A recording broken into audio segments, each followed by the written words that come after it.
Hi everyone, welcome to the Federation of Writers Scotland's celebration of National Short Story Day. My name's Colette Coen and I'm the 2024 Scriever for the Federation. A couple of weeks ago, I asked the previous Makars and Scrievers to submit a video for this celebration.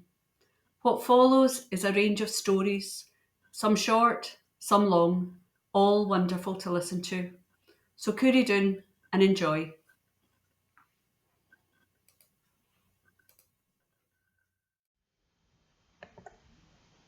Hello, my name's Olga Wojtas, and this is a short story called This Door Must Not Be Opened.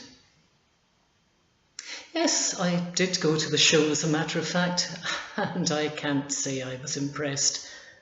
One of the prize winners, a prize winner, mark you, had simply laid a lamppost on its side. How can you possibly claim that has any sort of artistic merit? Miss Lorimer always said, you cannot improvise until you have learnt the correct technique. There was a notice, this door must not be opened. I did wonder whether it was another prize-winning exhibit, but it appeared to be a genuine notice, and extraordinarily enough, it was on the door leading through to where we had had our life drawing class. Heaven knows what's in there now. Video equipment, I imagine, or whatever else one requires for intermedia. It probably wasn't a life class as you would think of it. We were segregated, girls only, and we only had female models, carefully draped from the waist down. My favourite model was Ellen. She was perfectly proportioned, with pale skin and the most glorious jet black hair in a perfect bob. I remember one rest time when she didn't jump up as usual, put on her house coat and find herself a hot drink. She had been sitting upright and she simply slumped where she was, her head dropping onto her forearm. I grabbed another sheet of paper and started sketching quickly. The defeated curve of her, the downturned lips, the dark lashes of her closed eyes. I wasn't sketching the way we'd been taught, detailed and precise. These were charcoal implications telling a much more complex story. I think it was possibly the best work I ever did. The student next to me gave me a warning kick and I saw Miss Lorimer approaching. I dropped the sheet on the floor beside me and went back to my exercise. It was Miss Lorimer's last day in the college. She was off to be married. We didn't think anything then about married women having to give up their jobs. It was just the way of things. They were supported by their husbands, and their job was running the house. I suppose it didn't seem relevant to us because we weren't of an age to be thinking about marriage. We were really quite naive. I waited for Miss Lorimer to come and make her usual corrections. Good, but perhaps you could, she would say with a deft flick of charcoal, which suddenly gave strength to a shoulder, sheen to the hair, and we would marvel at how something so casual, so impromptu, could make so much difference. We would try to emulate her, but it always came out stolid and dull. But it wasn't me she had come to see. Ellen, she said, is everything all right? The dark lashes fluttered open, and Ellen stared at Miss Lorimer as though she was hearing human speech for the first time. Ellen? Afterwards, nobody was clear what had happened. I was closest, but Miss Lorimer was standing between me and Ellen. All I saw was Miss Lorimer struggling to hold her upright. We didn't know what to do until somebody decided to go and get the janitor. And then, with a man coming, we had to get Ellen dressed. I imagine the janitor had been in the military. He had an air that made us deferential.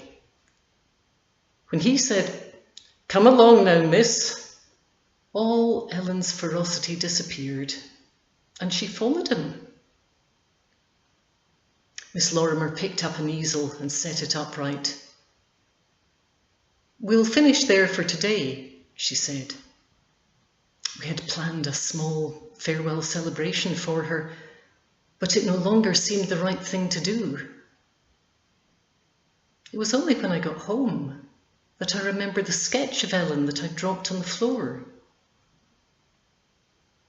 When I went into the college the next day, it had gone.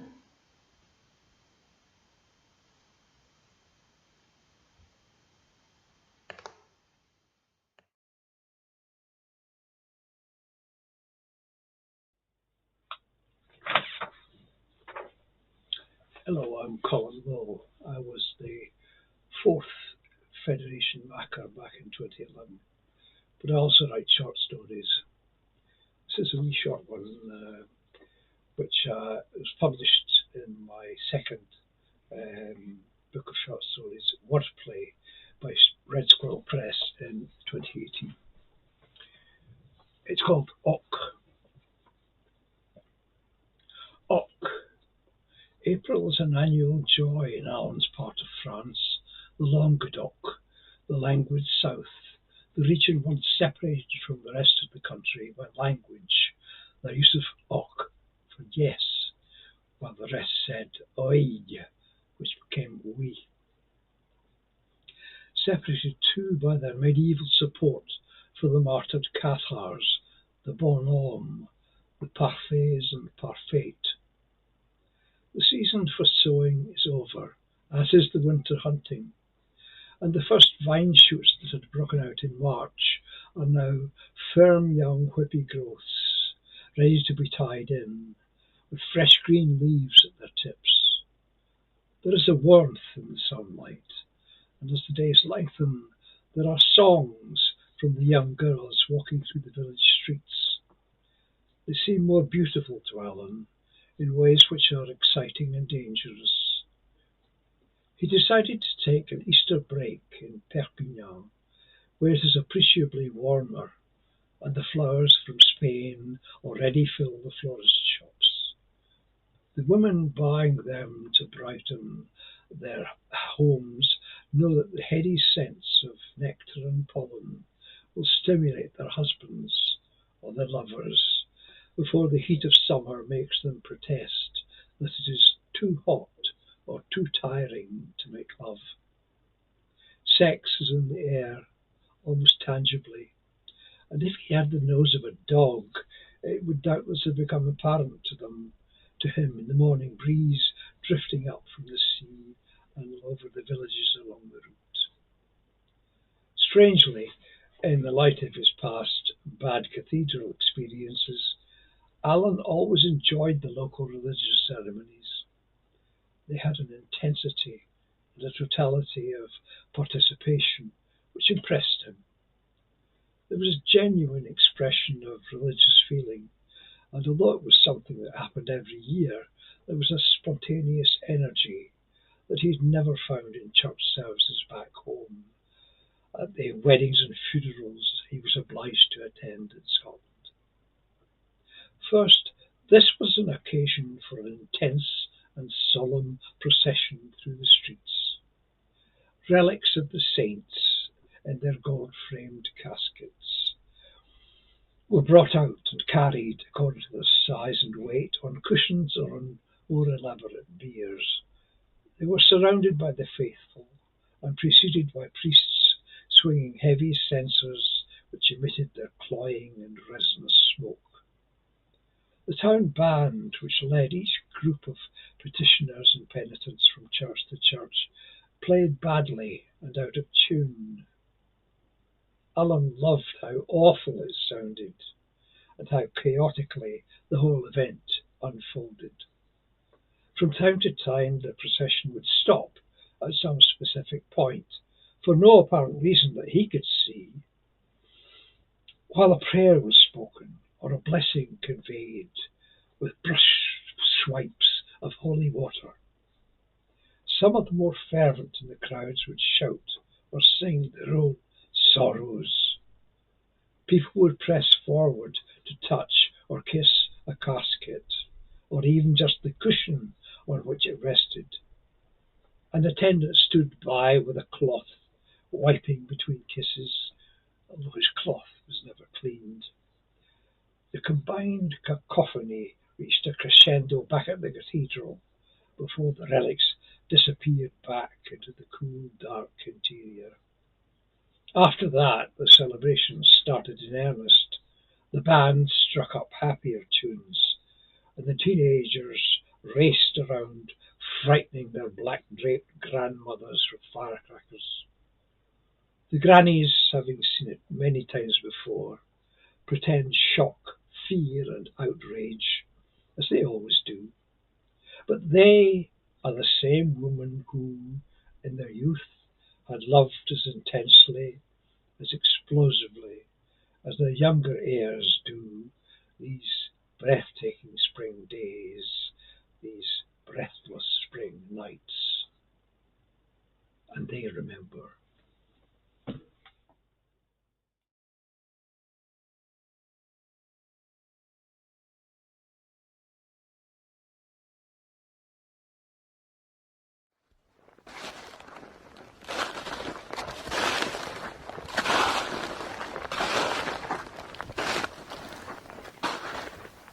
Ishbel crept into the forest. She closed her eyes and let her instincts move her forward. It wasn't long before her instincts were screaming at her. Sixth sense told her to draw her stun and shrink her body into the smallest space she could find. On a tree to her right, she detected movement. A boy, a sentry posted. He hadn't seen her.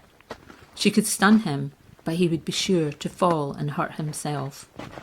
She heard voices, baby whispers, unconcerned with danger. She heard an infant whimper and a soft lullaby that soon stopped the baby's cry. As she crept nearer, she wondered how she would announce her arrival without being killed first. Should she whistle? She felt in her pocket. The clicker was there. A crude, U-shaped metal clip, no bigger than her thumb. When depressed, the metal sent out a loud click that proved a very effective communication tool. This was her signalling device to alert the rebels. But this community was not rebel. It was too early, too close to the coast. The decision was taken from her. A rope grabbed her ankle, hoisted her skyward. Air whipped from her lungs. She cried out. She lost the stun. Her stomach somersaulted as the rope bounced then settled, spinning her round in slow, gentle circles. When she opened her eyes, she met the stares of a small group of children, dirty, ragged, and hungry for blood.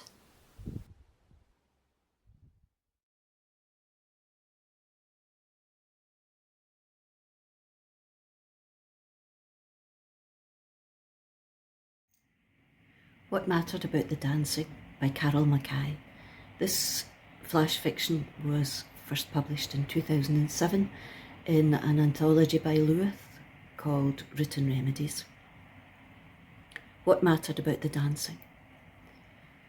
What mattered about the dancing was the liberating spontaneity of unplanned movement. Hand on her partner's shoulder, all Greta had to do was hold him as he steered her round the dance floor. And holding him was effortless. She was past the quick breath intake she'd felt the first time she'd submitted to Nathan's gentle pressure, urging her backwards. Now it was her weekly dose of exuberant physicality, her quintessential sensory satisfaction. Better than the brief-tongued gloss of melting chocolate, better than the olfactory tease of breakfast's bacon sweetened with tea. Her occupational therapist had been so right to suggest it. Give her the 32 cold stone steps of the staircase reverberating with Mrs. Matheson's purposeful green sleeves.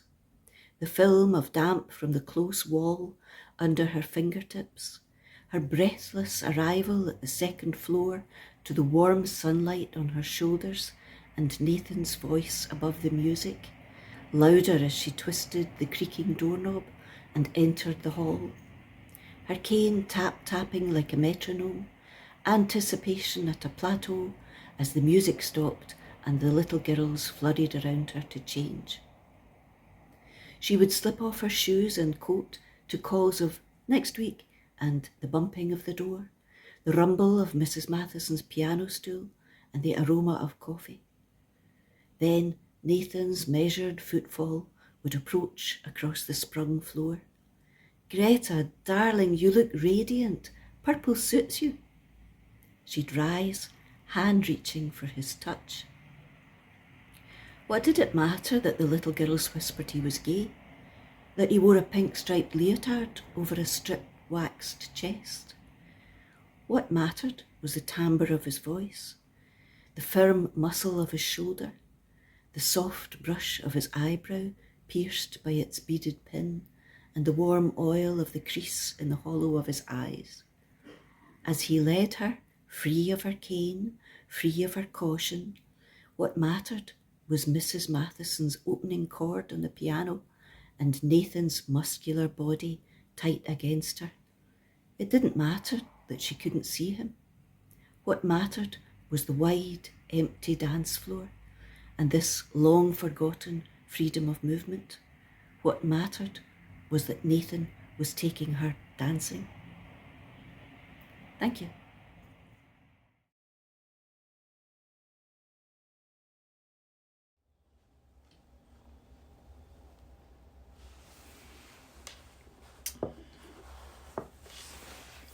The other day I was stravaiging the crackled edges of fields, the hirst nae lang since bundled awa. There's four fields stitched a' together, like hankies of straw, drap it out of the crystal frosted sky and rope it together to the old ache up on the corner of the Lynn Road. And as I dawned along and aboon the tay as it was weave it its way, trickled slaw, velvet kind of way, doon by the old mill with Stanley, here in Perthshire. I thought to myself, you cannae see its siller sheen, aye. Ken, the tide fae up the by the toon's new edge, a' the folk fae elsewhere wha dinna see ayont the range of the satellite TV signal. And there's nae mobile signal here at all. Yet, if you accept the sealants with the hirst, new done for the year, and you lug into the snake of the rusting aches, where the path turns by the kissing gate, the soft rummel of water counting its steps o'er the weir, down by the mill. Sic a comfort. A coral minding of the dark o' then a days, o' halflings, hecklers, and a' they women, who walk at the same crackled edges.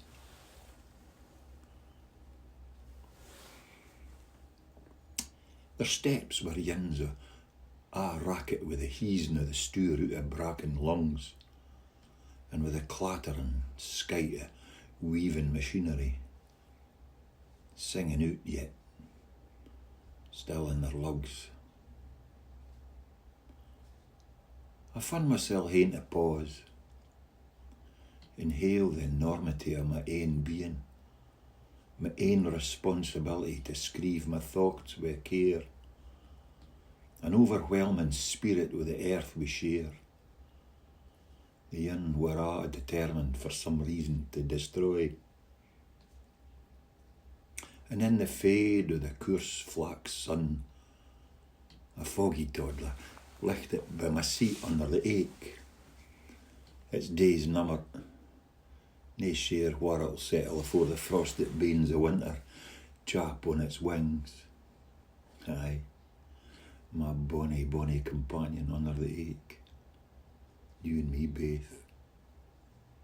Yet I couldn't help but hae epic thoughts. The immense power o' a single beastie inhaling the juice of the same pure ache is important in our story as abdy else. I've nae notion as to why I'm relating this to you, my friends out there over the tinterweb. The grip of the pen, the vague sense of fear in our hearts as we travel down the blank page, hoping the scratches o' ink are no meaningless or as important as baith the Makar, the Scriever and the bumblebee, the bonny wee foggy toddler, as important in weaving their way down the lanely path of this blank page.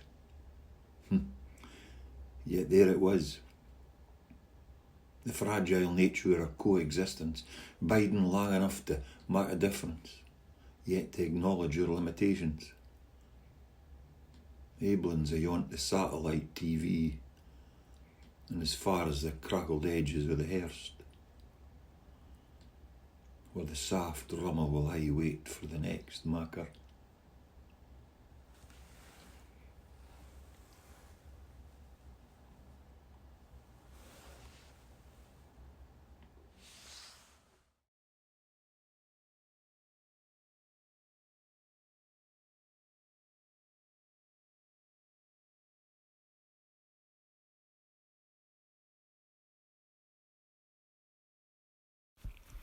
Bluebeard.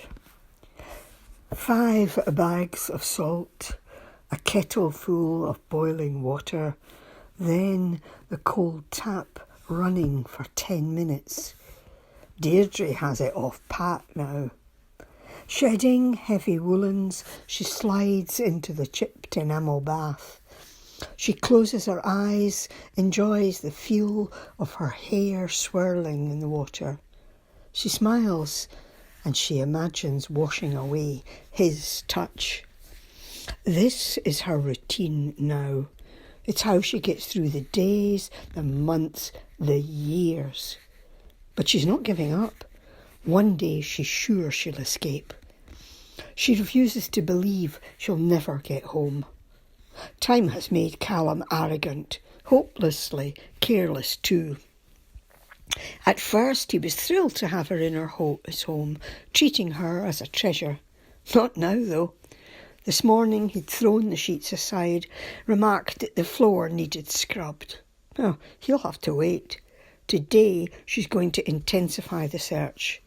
She's determined to be systematic because she's run out of all the obvious places to look. The trouble is, she's searching for something small. She remembers the surprise when she first saw her empty pelt all those years ago. That time she'd slipped out onto a stretch of beach that felt strange to walk over, grains of sand beneath her new toes. The next time at full moon, further along the coast, Callum had appeared, dark and handsome. He was quick off the mark too, snatched up her shiny black skin. He smiled, pledged to let her keep it if she found it. But that was years ago, and she's had no luck so far. Today her hopes are high, though, because she's remembered his grandfather's toolbox. Deep in the cellar, she rummages through grubby work clothes, paint pots, dusty furniture. It seems he never throws anything out. Then she spies a battered tin box wedged under an old mattress. She heaves it out and with trembling hands prizes it open. She gasps when she sees the dark fur folded neatly. Her pelt! Her hunch is right. She holds the smooth fur to her face, breathing in the sea. Home. But as she goes to close the lid, she spots another edge of dark skin. Deirdre frowns and catches its corner.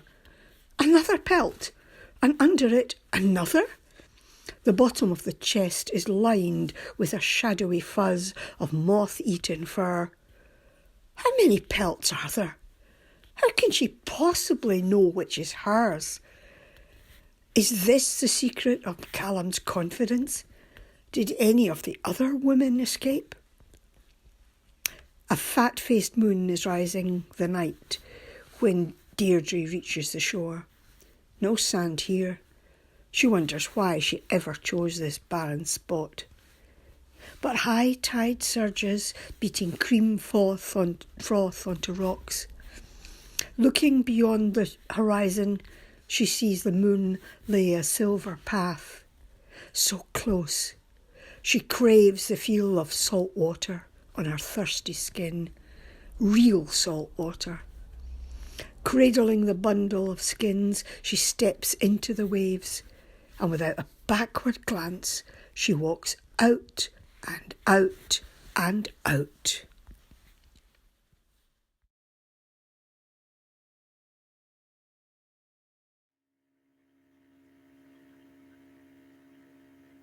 Hi, I'm Colette Coen. Today I'm going to read my story, which is called It. The story first appeared on The Writing District in 2018 and is available from Amazon in my book Forgotten Dreams and Other Stories. I hope you enjoy it. There's no drying in the day, Cassie said as Judith set about to prove her wrong. No drying at all. At least they'll get an airing, Judith replied as her mother-in-law watched from the doorstep. She should have helped her down, but that would have meant getting her slippers off and her shoes on, then finding an outdoor scarf before taking her arm and helping her diminishing frame down the few steps. It was bad enough that she had to listen to the criticisms being shouted over the grass without them being right in her ear. Are you not pairing the socks? Trousers get a better dry if you pin them the other way round. Judith doesn't say that she thought there was no drying in the day either, that she'll just throw everything into the hot point for a tumble after Cassie goes to bed. She just needed to get outside, to get away from Cassie's hovering, always a step or two behind, always with the helpful household hints, always, always, always. Judith filled her lungs, let the wintry sunbeams soak into her face. She missed being outdoors, missed the long walks that she used to take after she dropped the kids at school, but before she'd settled down to tackle her freelance work. It wasn't that she couldn't leave Cassie alone. It was that Cassie wouldn't be left alone.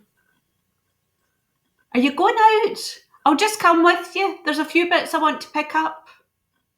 I'm not going to the shops.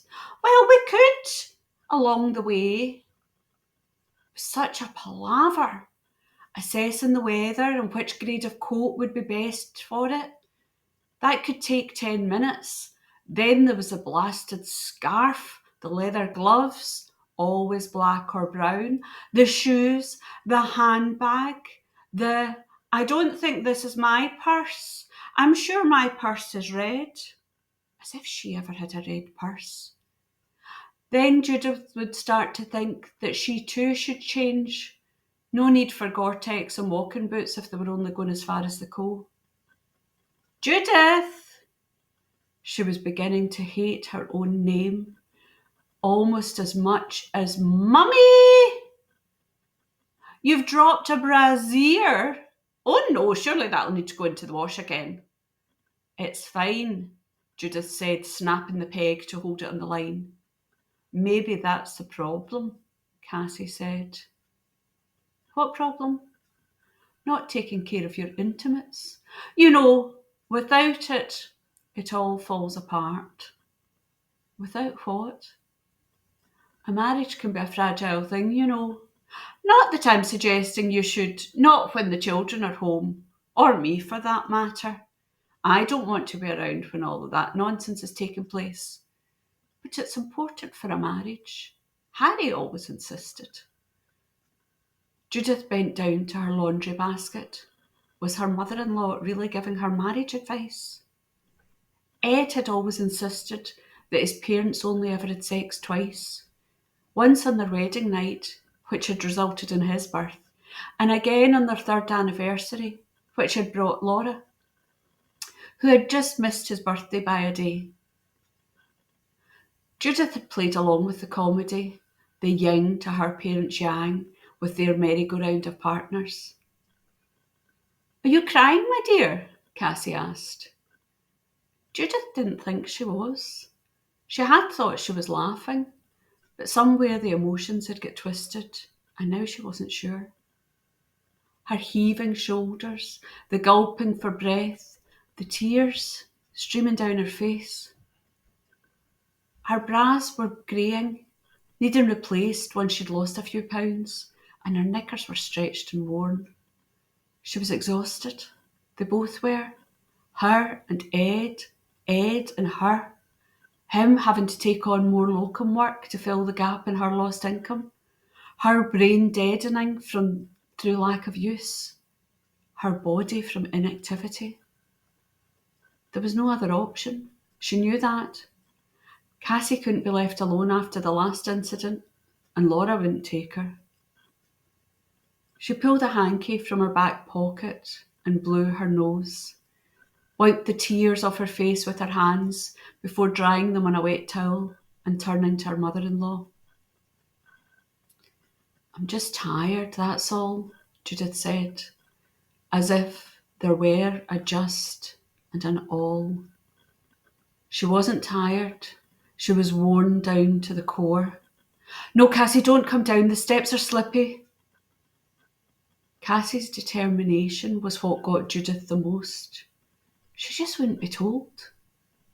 "It's not any trouble," brought a chill to Judith, knowing that the fallout from any task would be bigger than the task itself. "I'll just put the kettle on," had resulted in a small explosion when the gas hit the electric element. "I've put the dinner in the oven," meant either burnt or raw. But now, maybe she should start listening. "We're going out," Judith said with determination, taking her worn-out underwear off the line and throwing it into the wheelie bin. "Into town. Let's go." Cassie didn't argue, but shuffled off to choose a scarf. "Should I be worried?" Ed asked the next morning, as Judith borrowed a pair of his boxer shorts and pulled a vest top over her double Ds. She'd tipped the wheelie bin over when they'd got back from the town, pulled out the bras and knickers, put them in for a boil wash, dried them on the radiators overnight, but she still thought they stank of rubbish, or maybe still stank of her. It wasn't really Cassie's fault that the shopping trip had been such a disaster. She should have known that it was too tiring for her at that time of day, especially when they had to rush back for the kids. And it wasn't Cassie who made the exasperated sighs when neither balcony, push-up nor plunge made her feel remotely attractive. In fact, Cassie managed to find herself a couple of nice little sets that were pretty without being frumpy. "Judith," Ed said. He put his arms around her and held her tight, but she was still aware of him checking his watch. "Talk to me." "She drives me crazy," Judith said. "Absolutely stark raving mad." "I know," Ed said, stroking her head. Judith started to laugh. "Do you know why I threw out all those clothes? Because your mum told me I had to be sexier." Now Ed started to laugh. "You are sexy," he said. "I'm not." "It goes deeper than bras and panties, you know that," he said. "The way you are with her, patient, like you were when the kids were wee. And you were always there with a song and a biscuit when they hurt themselves, or a cuddle when they were sad. That's real life sexy." "I'm not patient with your mother." That's the point. I want to scream and throw things and tell her to hurry up. You felt like that when the kids were wee too, but it didn't mean that you didn't love them. They gave great cuddles though. So does my mum, and she won't need you forever. Cassie's last fall had broken her wrist, the left one, so she could still help. And Judith let her help now, remembering it was how she got through the days with the children.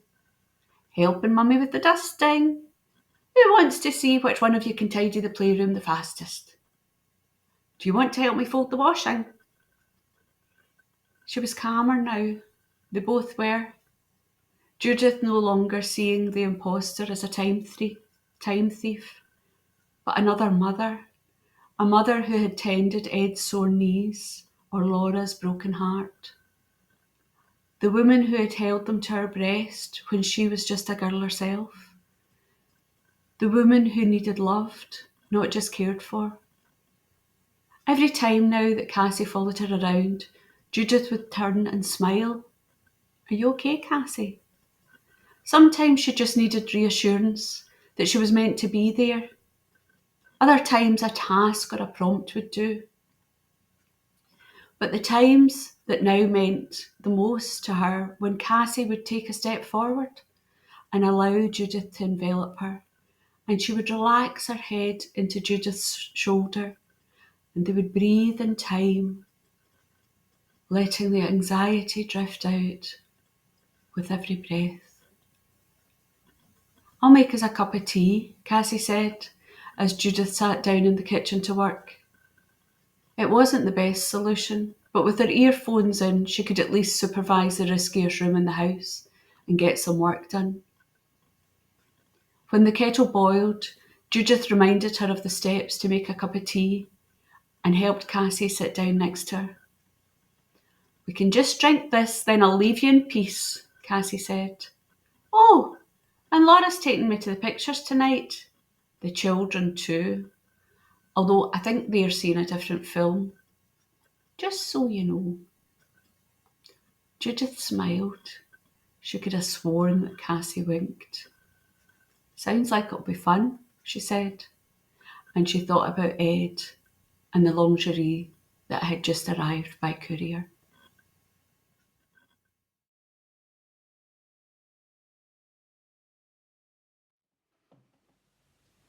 Hi, I'm Charlie Gracie. I was honoured to be the second Scriever for the Federation, following the wonderful Olga Wojtas, who was the first.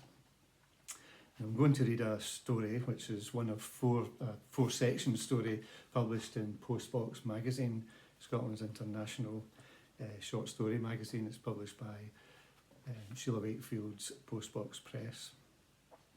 And the Garavogue is the river that runs through Sligo town, which is in the west of Ireland. Paddling the Garavogue. On Hyde Bridge, it is there in my ears. The Garavogue thunders like the feet of 1,000 men gathering to the side of Colin Kill. Funny how on Stephen Street it was like a dip between the shops, and now it's enormous. I head to the middle of the bridge where the view is best. The river bounces itself off the concrete containments under the walkway where shoppers and drinkers mingle in the sunless afternoon. Our river back home is a tepid affair compared to this, a slow sulk of a thing. A girl throws an empty Coke bottle over the wall from the walkway and watches it twiddle down towards the bridge.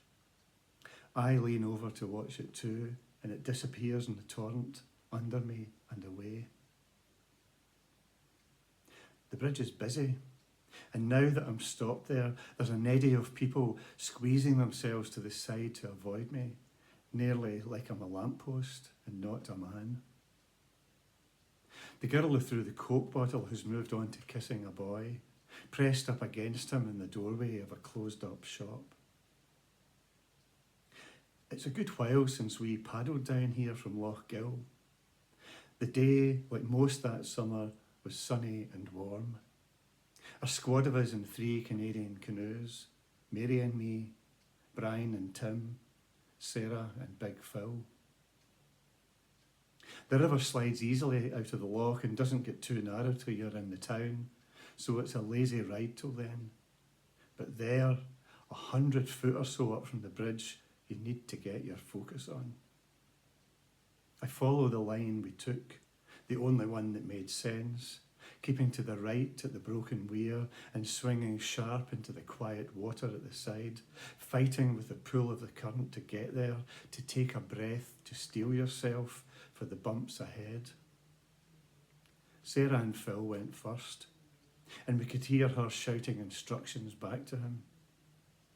Then me and Mary, holding the line into the dark of the arch, watchful not to skite ourselves off the pillar that would land us into the black water. And we held the line and burst from under the bridge again, pushed along in the rush of the froth. Then suddenly we were beyond the turbulence, spinning round to watch Brian and Tim laughing and whipping after us, while the town carried on above, hardly aware we were even there. We paddled on in the searing summer heat, down out of the town and fast and free with the ebbing tide into Sligo Bay, all the way to Ross's Point. We were fit for nothing when we got there but sitting outside Harry's, supping in a few pints, watching the sky and the sea, the birds and boats heading out beyond Coney Island.